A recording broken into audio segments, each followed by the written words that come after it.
بسم اللہ الرحمن الرحیم۔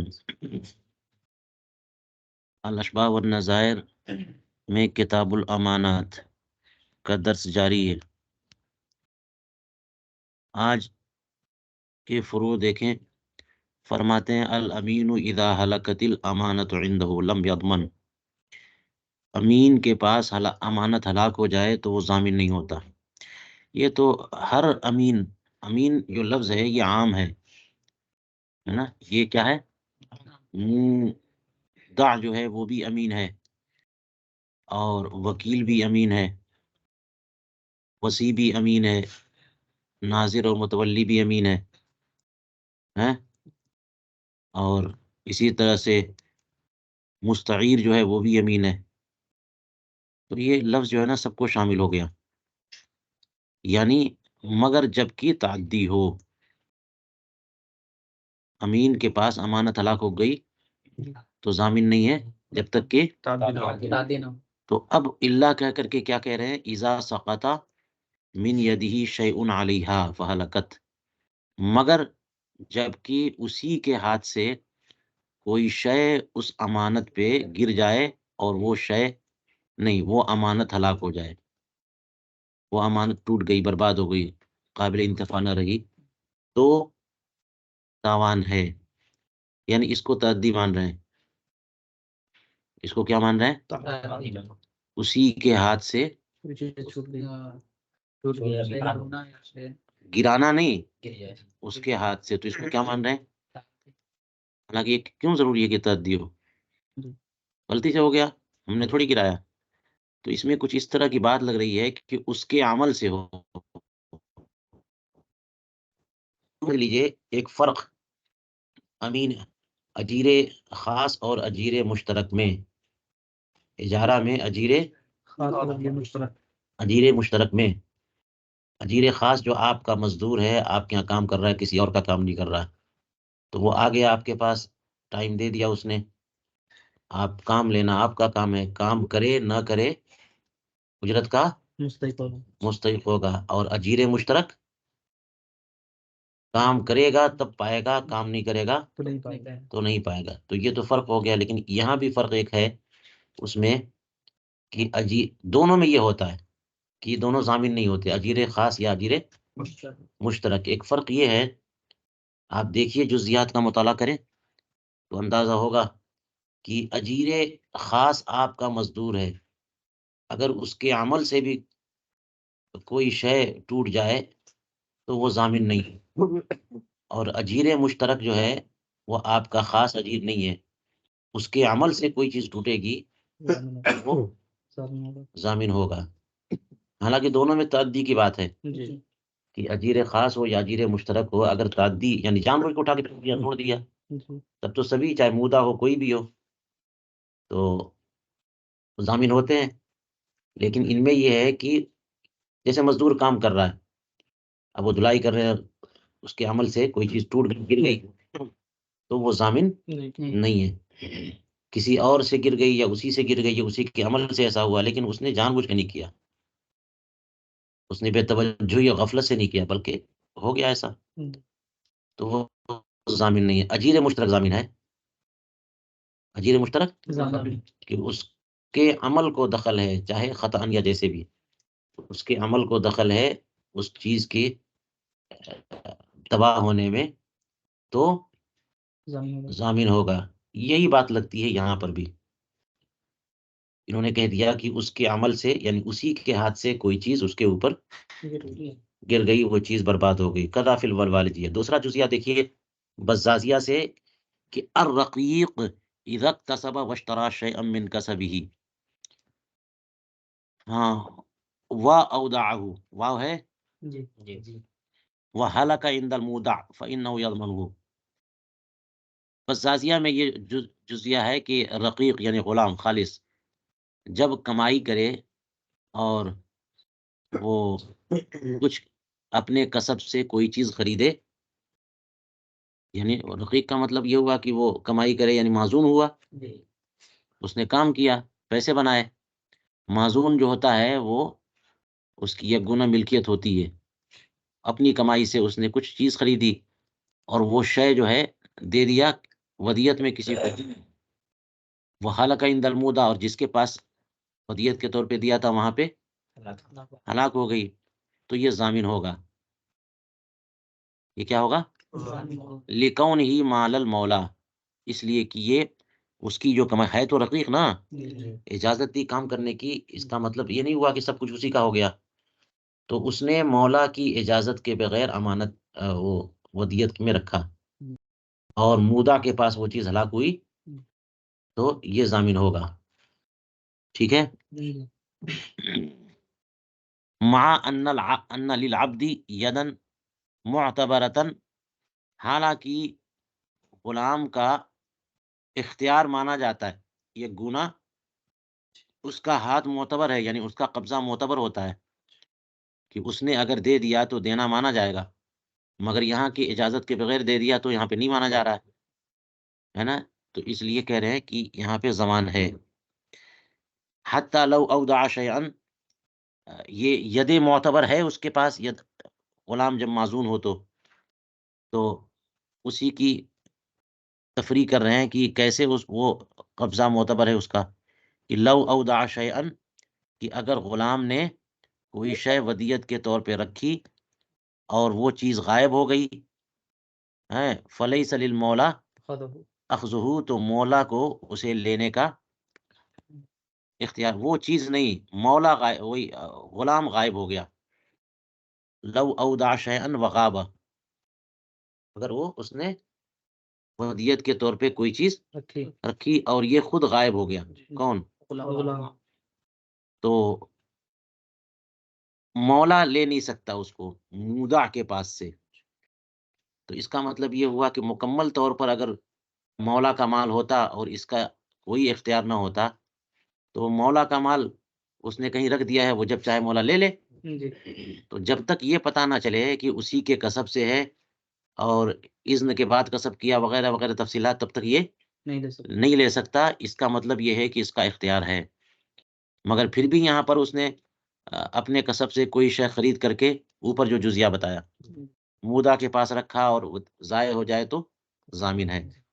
المعزون له فی شیء کآذنہ امانتاً وضماناً ورجوعاً وعدم رجوع. یہ ایک ضابطہ دیکھ لیجئے کہ معزون لہو فی شیء، یہ کاذن ہی نہیں، کآذنہ. معزون آذن کی طرح ہے. جی، معزون آذن کی طرح، جس کو اجازت دی گئی ہے کسی شے میں کہ چلو لاؤ تم کر دو، بیچ دو، خرید لاؤ، دے دو، قبضہ دے دو، قبضہ کر لو، جس کو بھی اجازت دے دی گئی، وہ سارے کے سارے معزون جو ہوتے ہیں وہ ایسے ہی ہیں جیسے کہ آذن، اجازت دینے والا، یعنی ان کو تصرف کا حق ہو جاتا ہے، تو آذن کی اتھارٹی اس کو مل جاتی ہے. جیسے آذن اگر رجوع کا حق رکھتا ہے تو معزون کو بھی رجوع کا حق ہوگا. کس معاملے میں معزون آذن کی طرح ہے؟ امانتاً و ضماناً و رجوعاً وعدم رجوع. امانت کے معاملے میں، ضمان کے معاملے میں، رجوع کے معاملے میں، رجوع نہ ہونے کے معاملے میں، کہ جہاں پر آذن کا دینا امانت ہے تو معزون لہو کا دینا بھی امانت ہے.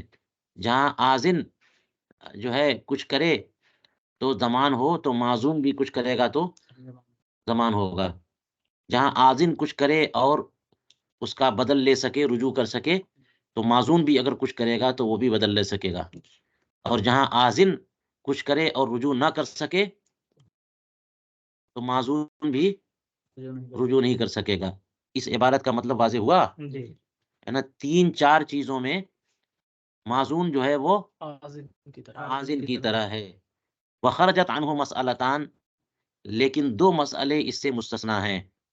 وہ کون سے؟ کہ معزون آذن کی طرح نہیں ہے. پہلا مسئلہ دیکھیے، المودع اذا اذن انسانا فی دفع الودیعۃ الی المودع، کہ مودع نے، یعنی جس کے پاس ودیعت رکھی گئی ہے، اس نے کسی شخص کو اجازت دی کہ جاؤ ودیعت جو ہے مودع کو دے دو. جی،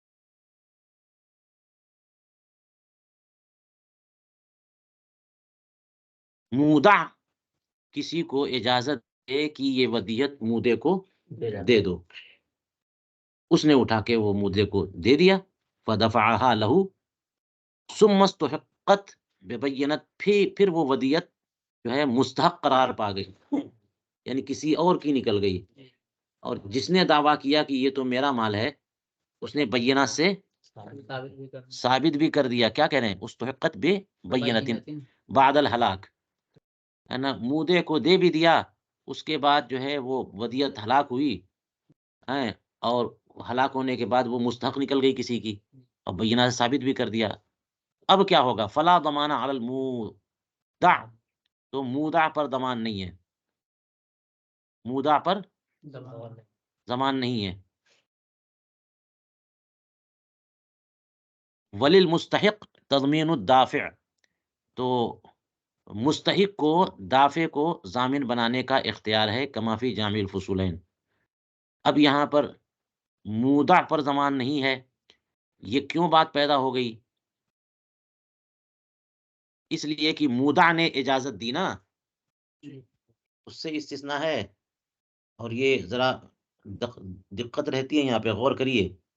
مسئلہ یہ چل رہا ہے کہ معزوم آزن کی طرح ہے نا، زمان اور عدم زمان میں، رجوع اور عدم رجوع میں.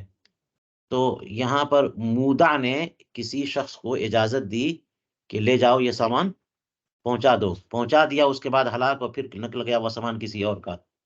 تو مودع جو آزن ہے اس پر ضمان نہیں ہے، لیکن اس پر ضمان ہے، معزون پر. آزن پر ضمان نہیں ہے اور معزون پر. اسی لیے کہا نا کہ فلا ضمان علی المودع، مودع نے ہی اجازت دی تھی نا کسی کو، اس پر وہی تو آزن ہے. لیکن کہتے ہیں کہ مستحق کیا کر سکتا ہے؟ دینے والے کو ضامن بنا سکتا. ہاں،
حضرت آپ کا مائک بند ہو گیا ہے.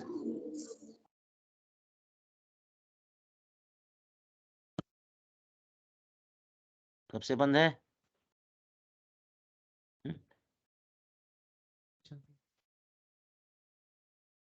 2-1 منٹ ہو گئے حضرت.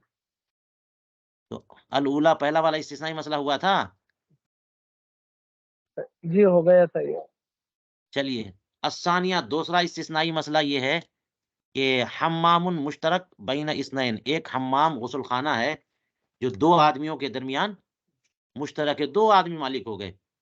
اب اس میں کیا ہوا، یہ آجر کل واحد منہما حصتہ لرجل، ان دونوں مالکوں میں سے ہر ایک نے اپنا حصہ کسی شخص کو اجارے پہ دیا، کسی شخص کو. اور لرجل چونکہ نکرہ ہے تو اس کا مطلب میں نے بتایا کہ ایک نے کسی کو دیا، دوسرے نے کسی دوسرے کو دیا، تو دو الگ الگ مالک، تو دو الگ الگ مستاجر بھی، تو دو موجر دو مستاجر.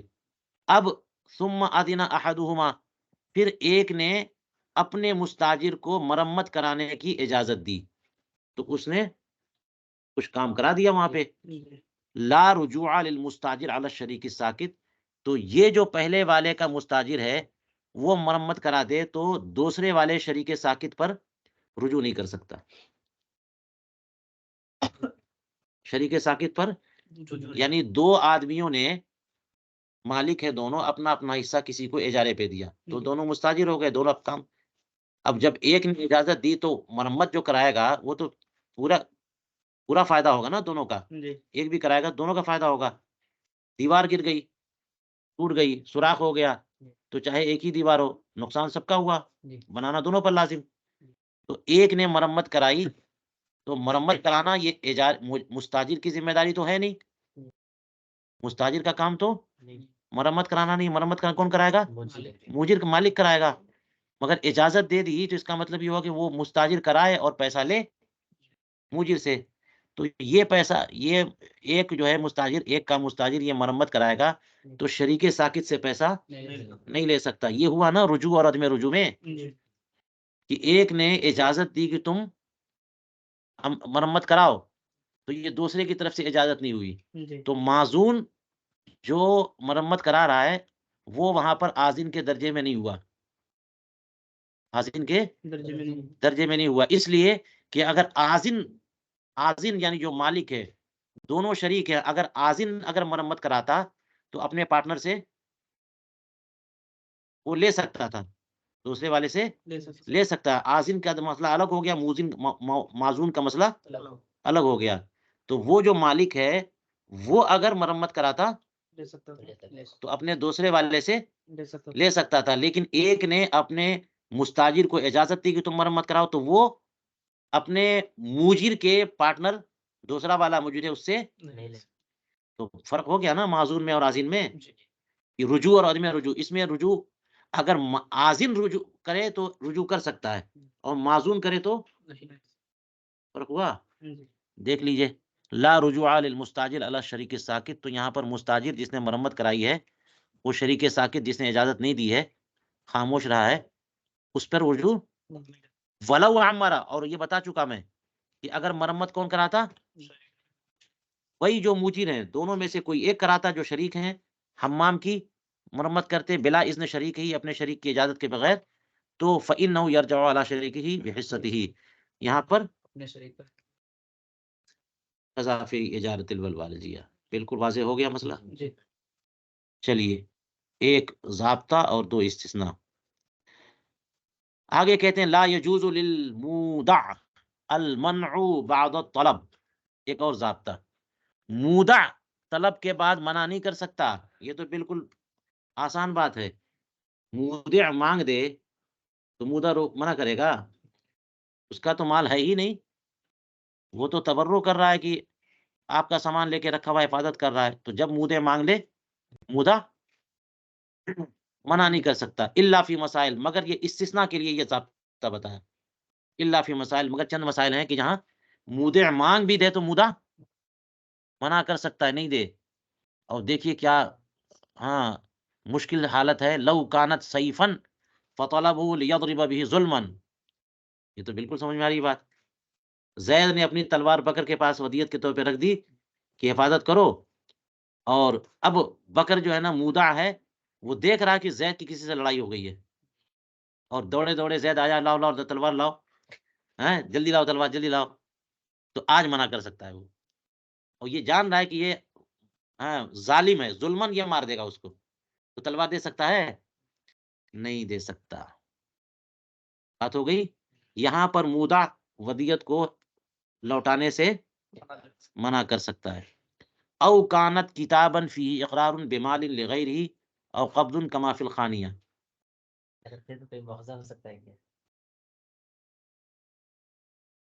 تو ظلم اعانت ہو جائے گی. یا پھر یہ کہ کہتے ہیں او کانت کتابا کی کوئی تحریر دستاویز ہے جس میں کسی مال کا اقرار کسی دوسرے کے لیے کیا گیا ہے یا قبضے کا اقرار کیا گیا ہے نا. اور اتنا ہی لکھ کر کے انہوں نے بہت ہی زیادہ ایجاز مخل کر دیا ہے. اس کی وضاحت کی ہے علامہ حموی نے. پڑھ کے بتاؤ.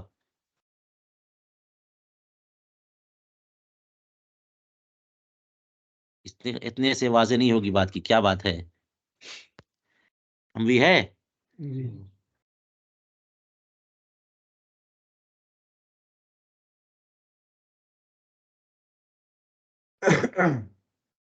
لو كان سيفا فطلبه خلفاني النص عبارته رؤيا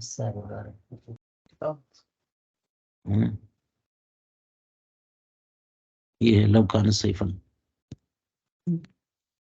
اس میں نص و عبارت یہ دیکھیے. امرأۃ اودعت کتاب وصیتها عند رجل بحضرت زوجها وامرته ان يسلم الكتاب الى زوجها بعد وفاتها وبرأت وارادت استرداد کتاب الوصیت. یہ ہے پوری حالت اور جہاں پہ بالکل بات سمجھ میں آ رہی ہے. نص عبارت یہاں پر یوں ہے.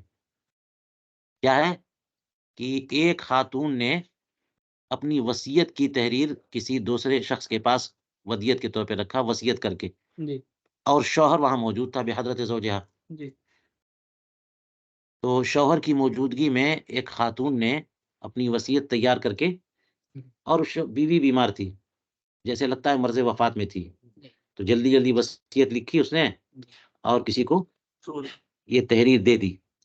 اور وہ امرت ہو اور اس وصی کو کہا کہ ان یسلم الکتاب الی زوجہا بعد وفات. جب میرا انتقال ہو جائے تو میرے انتقال کے بعد میرے شوہر کو یہ شوہر وہیں موجود ہے جی شوہر کو دے دینا. لیکن اس کا انتقال ہوا نہیں. فبرئت وہ شفا یاب ہو گئی.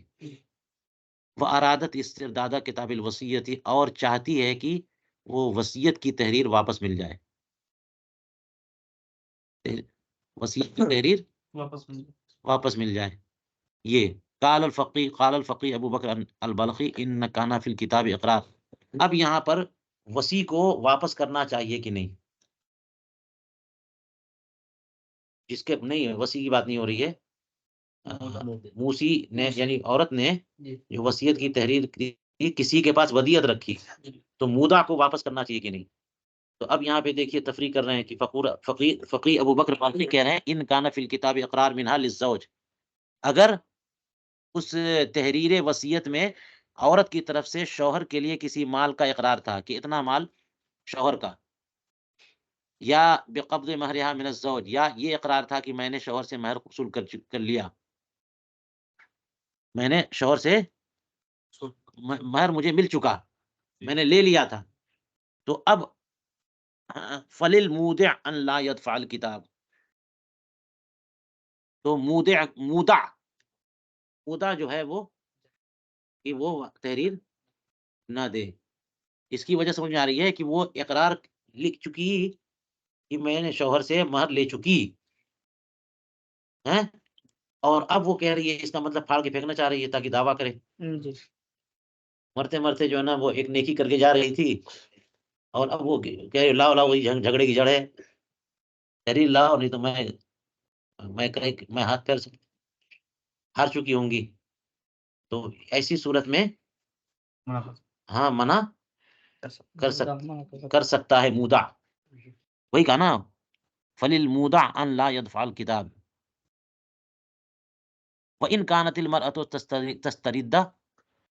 تسترد ملک نفسها. اگرچہ عورت اپنی ہی ملکیت کی چیز مانگ رہی.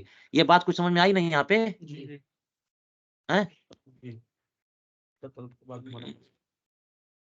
تو تلوار والی بات آسان تھی، اور یہ کہ او کانت کتابن فیہ اقرار بمال لغیرہ، ایسی تحریر جو کسی دوسرے کے لیے کسی مال کا اقرار جس میں تھا یا قبضے کا اقرار تھا، تو اب وہ مانگے لکھ کر کے، ایک دستاویز لکھ کر کے کسی کو ودیت کر دی، اور اب بعد میں مانگے کہ لاؤ دو، تو یہاں سے تو سمجھ میں نہیں آ رہا کہ کیوں منع ہے نا، لیکن بات سمجھ میں آ گئی جو عبارت سمجھنی پڑی جی کہ وہ اقرار کر چکی ہے اور اب وہ زندگی میں واپس آ گئی، نہیں مری عورت یا نہیں مرا کوئی بھی کسی شخص کے بارے میں ہو، اور وہ واپس مانگے اور لگے یہ کہ وہ اپنا اقرار اپنے اقرار سے رجوع کرنا چاہیں، جی یا پھر یہ کہ امانت وصول کر چکا یا کر چکی اور پھر اب تحریر مانگے، حالانکہ لکھ دیا تھا کہ وصول کر چکا میں یا کر چکی، اور اب واپس مانگے تاکہ انکار کرے، تو تعدی کرنے کے جا رہا وہ، اس لیے منع سکتا ہے۔ یہ خانیہ کے حوالے سے یہ فرمایا۔ چلیے بات ہو گئی۔ المودع اذا ازالت تعدی زال الزمان، المودع اس کا ذکر پہلے آیا ہے۔ مودع ضامن جو ہے نہیں ہوتا، جیسے امین ضامن نہیں ہوتا، لیکن تعدی کرے گا تو مودع نے تعدی کی، اسی تعدی کے دوران وہ چیز ہلاک ہو گئی تو ضامن ہوگا نا، لیکن تعدی ختم کر دی اور اب وہ چیز ہلاک ہو گئی تو تعدی زائل کر دی اور اب چیز ہلاک ہو گئی تو ضامن نہیں ہوگا۔ وہی کہہ رہے مودع تعدی ختم کر دے تو ضامن نہیں ہے، الا اذا کان الايداع موقتا، مگر یہ کہ اگر ایداع موقت تھا ہے، فتعدى بعده، تو مودع نے تعدی کب کی؟ وقت گزرنے کے بعد۔ کسی نے مودع نے سامان رکھا تھا 1 مہینے کے لیے، تو 1 مہینے کے بعد اسے واپس کرنا تھا، نہیں کیا، اور 1 مہینے کے بعد تعدی کی، تو اب تعدی کی ہے تو ازالہ تعدی کے بعد بھی وہ چیز ہلاک ہو جائے تو ضامن ہوگا۔ فتعدى بعده ثم ازالہ، پھر ازالہ تعدی کر دی، لم یزل الزمان، زمان زائل نہیں ہوگا، جیسا کہ جامع الفصولین میں ہے۔ المودع اذا جحدها ضمنها، مودع اگر ودیت سے انکار کر دے کہ نہیں تم نے کچھ نہیں دیا تھا، منع کر دے، تو وہ کیا ہوگا؟ ضمنها، وہ ضامن ہوگا۔ الا اذا ہلکت قبل النقل، مگر یہ کہ ودیعت جو ہے ہلاک ہو جائے نقل کرنے سے پہلے۔ اس کا مطلب کیا ہوا کہ مودع نے مودع کو سامان دیا، اور جب لینے گیا مودع کے پاس تو اس نے کہہ دیا کہ نہیں تو آپ نے تو کچھ نہیں دیا، تو وہ ضامن ہوگا، مگر کب؟ الا اذا ہلکت قبل النقل، مگر جب کہ نقل سے پہلے ہلاک ہو تو ضامن نہیں ہوگا۔ نقل کے بعد ہلاک ہو، اس کا مطلب نقل کے بعد یعنی وہ سامان ہٹا دیا فوراً انکار کرنے کے بعد۔ مودع نے جہاں پہ سامان رکھا تھا اگر سامان وہیں پر ہے تو ابھی بھی ودیت ہی ہے اور ابھی بھی ضامن نہیں ہوگا، لیکن ہٹانے کے بعد ہاں ہٹانے کے بعد اگر وہاں سے ہٹانے کے بعد اگر وہ برباد ہوئی وہ چیز تو ضامن ہوگا، کیونکہ اس کا مطلب مقصد ہی اس کا غصب کرنا، چوری کرنا ہے، تبھی تو ہٹایا اس نے، تو اپنے لیے ہٹایا۔ الودیعۃ امانۃ الا اذا کانت باجر فمضمونۃ، ودیعت امانت ہے، یہ عام سی بات ہے، امانت ہے، اور امانت ایک عام ہے، ودیت خاص ہے، تو اس کا مطلب یہ ہوا کہ جیسے امانتیں مضمون نہیں ہوتی تو ودیت بھی مضمون نہیں ہے، تاوان نہیں ہوگا اس پہ۔ الا اذا کانت باجر فمضمونۃ، مگر یہ کہ جب ودیت بالاجرت ہو تو پھر ضمان ہے، جیسے امانت بھی اگر اجرت پر ہو تو ضمان ہے، تو ودیت بھی اجرت پہ ہو تو ضمان ہے۔ ذکر الزیلعی، امام فخر الدین زیلعی نے اس کا تذکرہ کیا اور یہ مسئلہ گزر چکا۔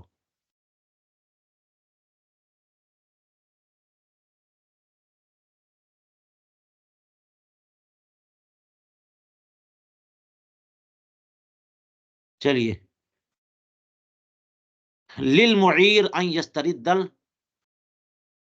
العاریۃ متی شاء، معیر جب چاہے عاریت کو مستعیر سے واپس لے لے. مال اس کا ہے، آسان سی بات ہے. مال مالک کا ہے، اس کو اس سے کسی نے عاریت کے طور پہ مانگا تو مالک نے دے دیا، معیر نے دے دیا، تو جب چاہے مستعیر سے، اگرچہ اس نے کہہ دیا ہو کہ 1 ہفتے کے لیے، 1 مہینے کے لیے، لیکن اس سے پہلے بھی لے سکتا ہے. جب چاہے. متا شاء الا فی مسائل، استثناء دیکھیے. لو استعار امتا لارضاع ولده وصار لا یاخذ الا ثدیها له الرجوع للرد فله اجر المثل الى الفطام. یہی نہ ہے. جی. یہاں پہ دیکھ لیے کہ معیر جو ہے مستعار کو واپس نہیں لے سکتا، واپس نہیں لے سکتا. معیر مستعار کو واپس لے سکتا ہے نا جب چاہے. جی. استثناء یہ ہے کہ اگر کسی نے کسی کی باندی بطور عاریت لی کہ اپنے بیٹے کو دودھ پلوائے، تم اپنی بیٹی اپنی باندی مجھے دے دو کہ میرے بچے کو دودھ پلائے، اور یہ عاریت کے طور پہ، اجارے پہ نہیں. اور وہ باندی آ کے دودھ پلانے لگ گئی، وسارا، اور بچہ ایسا ہو گیا کہ لا یاخذ الا ثدیہا، کہ وہ دودھ پیتا ہی نہیں سوائے اس باندی کے، کسی کا پستان منہ میں لیتا ہی نہیں دودھ پینے کے لیے، بس اسی سے ہل گیا. تو اب کیا ہوگا؟ اس کو اگر معیر واپس لے لے تو بچے کا مسئلہ ہو جائے گا نا، اس کے علاوہ کسی کا دودھ پی نہیں رہا ہے. تو اس باندی کا مالک اگر اسے واپس لے لے، جیسا کہ اصل مسئلہ ہے کہ جب چاہے لے لے، واپس لے لے، تو کیا ہوگا؟ بچے کی زندگی کا مسئلہ ہو جائے گا، دودھ پیتا ہی نہیں کسی اور کا، تو اب وہ واپس نہیں لے سکتا. یہی تو استثناء ہے. تو کہتے ہیں لہ الرجوع للرد، لہ الرجوع للرد. اس لفظ کا کیا مطلب؟ بالأجر. ہاں یہ ہونا چاہیے. لا الرد. تو مطلب یہ ہے کہ وہ جو مستعیر، جو معیر ہے، جو مالک ہے، وہ استعارہ یعنی عاریت پر دینے سے رجوع کر سکتا ہے، اور رجوع کر کے یعنی اب جتنے وقت کے لیے دیا تھا اس نے، اب ضرورت ہے اس کو، باندی کو بلانا چاہ رہا ہے تو لے نہیں سکتا، لیکن اتنے اب سے جو ہے نا وہ اجرت لے سکتا ہے مستعیر سے. لرد، ہاں، لیکن یہ واپسی نہیں ہوگی. واپس نہیں لے سکتا. عاریت پر دینا اور عاریت پر لینا بغیر اجرت کے ہے نا، تو بغیر اجرت کے دے دیا تھا، اور بچہ اس کے علاوہ کسی کا دودھ پیتا نہیں ہے، تو یہ واپس لے نہیں سکتا. تو کیا کر سکتا ہے؟ لرد کم لا طلب الرد، یعنی رد کا مطالبہ نہیں کر سکتا، لیکن اب وہ کیا کر سکتا ہے؟ ہاں، اجرت لے سکتا ہے کہ اب جو ہے نا یہ عاریت کے بجائے اجارہ ہو جائے. بات ہو گئی. تو جب رجوع بالاجر کرے گا تو کیا فلہ اجر المثل، کیونکہ اجارہ تو ہوا نہیں ہے، اجارہ تو ہوا نہیں کہ چارج طے ہوتا کہ اتنا اجرت، تو اجرت الی الفطام، کب تک؟ ہاں، جب تک کہ دودھ نہ چھوڑا دیں. اور دیکھیے کہتے ہیں ولو رجع فی فرس الغازی قبل المدت فی مکان لا يقدر على الشراء والکراء فلہ اجر المثل.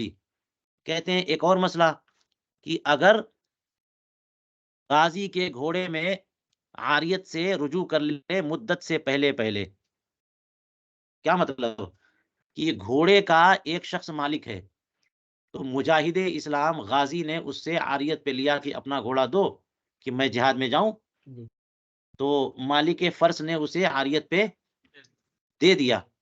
اور آپ کو پتا ہے کہ معیر جب چاہے لے سکتا ہے، تو معیر نے مطالبہ شروع کر دیا عین جب جہاد کے راستے میں تھا، شہر کے باہر ایسے مکان پر، ایسی جگہ پر غازی سوار تھا کہ وہاں پر نہ کوئی گھوڑا خرید سکتا ہے، نہ عاریت پہ مل سکتا ہے، نہ کہ اجرت پہ مل سکتا ہے، اور مدت سے پہلے عاریت پہ دیا تھا 1 مہینے کے لیے، تو دوسرے چوتھے دن 5ویں دن وہ لے سکتا ہے نا واپس.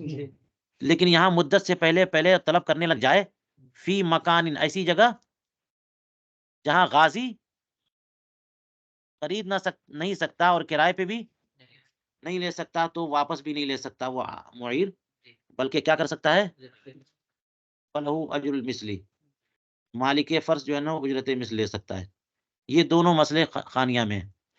ایک اور دیکھیے، فیما اذا استعار ارضا للزراعۃ وزرعها، کسی نے زمین کھیتی کے لیے عاریت پہ لی، بٹائی پہ نہیں بلکہ عاریت پہ، دے دو تمہاری زمین فالتو پڑی ہوئی ہے، میں کھیت بو کر کے کھاؤں پیوں گا، گزر اوقات کروں گا۔ تو کسی کی زمین عاریت پہ کس لیے لی؟ زراعت وزرعها، اور کھیتی بھی کر دی، لم تؤخذ منه حتى يحصده، تو وہ زمین کا وہ زمین اس سے نہیں لی جائے گی، مستعیر سے، جب تک کہ کٹیا نہ ہو جائے، کھیت نہ کٹ جائے۔ ولو لم یوقت، اگرچہ اتنی تحدید نہ کی گئی ہو، اتنا وقت نہ لیا گیا ہو، بلکہ یوں ہی تو جب چاہے وہ لے سکتا ہے، لیکن یہاں پر اگر اسے ابھی لینے کا مطلب یہ ہے کہ اس کی فصل برباد ہو،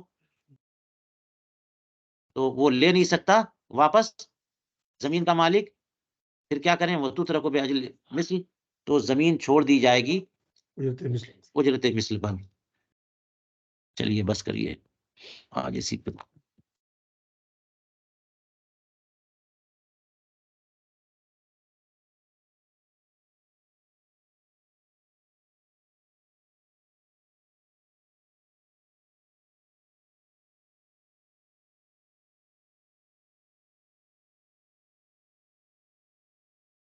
چلیے میں دوبارہ لنک بھیجتا ہوں، سوال بعد میں کریے گا آپ۔